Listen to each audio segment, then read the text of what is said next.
Cinema ரகசியம் நேயர்களுக்கு வணக்கம். கிளாசிக் சினிமாவின் முடிசூடா ராணியாக திகழ்ந்தவர்தான் நடிகை பானுமதி. சினிமாவில் இவருக்கு தெரியாத துறைகளே இல்லை என்று சொல்லும் அளவுக்கு பலவற்றையும் தெரிந்து கொண்ட பன்முக திறமைசாலி.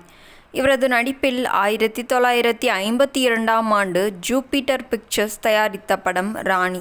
இந்த படத்திற்காக பாடல் எழுத கண்ணதாசன் அழைக்கப்படுகிறார். அப்போது கண்ணதாசன் அவ்வளவாக அறிமுகமில்லாத காலகட்டம். இந்த படத்தின் இசையமைப்பாளர் CR சுப்புராமனுக்கு கண்ணதாசன் பாடல் எழுதுவது பிடிக்கவில்லை. ஆனாலும் தயாரிப்பு நிறுவனம் கேட்டுக்கொண்டதால் ஒப்புக்கொள்கிறார். இந்த படத்திற்கான முதல் பாடலை கண்ணதாசன் எழுத அதை படித்து பார்த்த பானுமதி, என்ன பாட்டு இது, என்னால் இதை பாட முடியாது என்று சொல்லி அவமதித்து விடுகிறார். தயாரிப்பு நிறுவனம் இது நாயகிக்கு முக்கியத்துவம் வாய்ந்த படம், பத்மினி சொல்லாமல் எதுவும் நடக்காது என்று சொல்ல மற்றொரு பாடலை எழுதி தருகிறார் கண்ணதாசன். அந்த பாடலும் பிடிக்கவில்லை. இதை பார்த்த CR சுப்புராமன், இதற்கு நான் உடுமலை நாராயண கவியை பாடல் எழுத வைத்து கொள்ளலாம் என்று சொன்னேன் என சொல்ல கண்ணதாசனுக்கு கோபம் வந்து விடுகிறது. அவரை மாதிரி 1000 கவிஞர்களை என்னால் உருவாக்க முடியும் என்று சொல்லிவிட்டு கிளம்புகிறார் கண்ணதாசன்.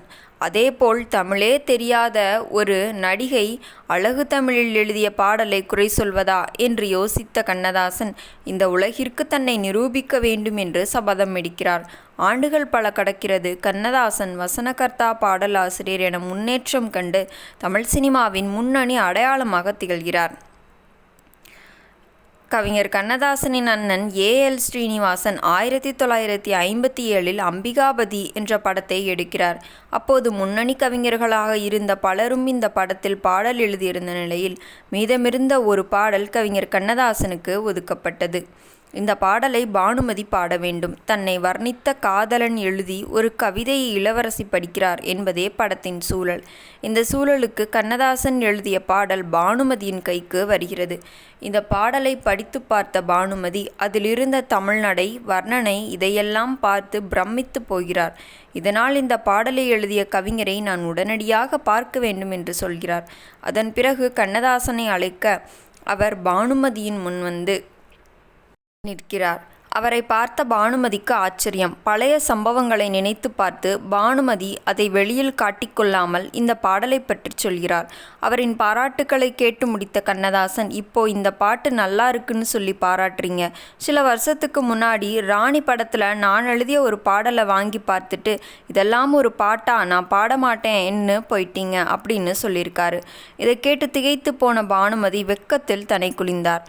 அதேபோல் இந்த பாடலின் கடைசியில் பானுமதி என்ற பெயர் வருவது என்னை புகழ்வதற்கா என்று கேட்டபோது, இல்லை, பானு என்றால் சூரியன், மதி என்றால் சந்திரன், அதை சுட்டிக்காட்டவே இதை எழுதினேன் என்று கூறியுள்ளார் கண்ணதாசன். நேயர்களே, இந்த வீடியோ பிடித்திருந்தால் வீடியோவிற்கு ஒரு லைக் கொடுத்துவிட்டு நமது சினிமா ரகசியம் சேனலை சப்ஸ்கிரைப் செய்து கொள்ளுங்கள். மீண்டும் நாளை சந்திப்போம். நன்றி, வணக்கம்.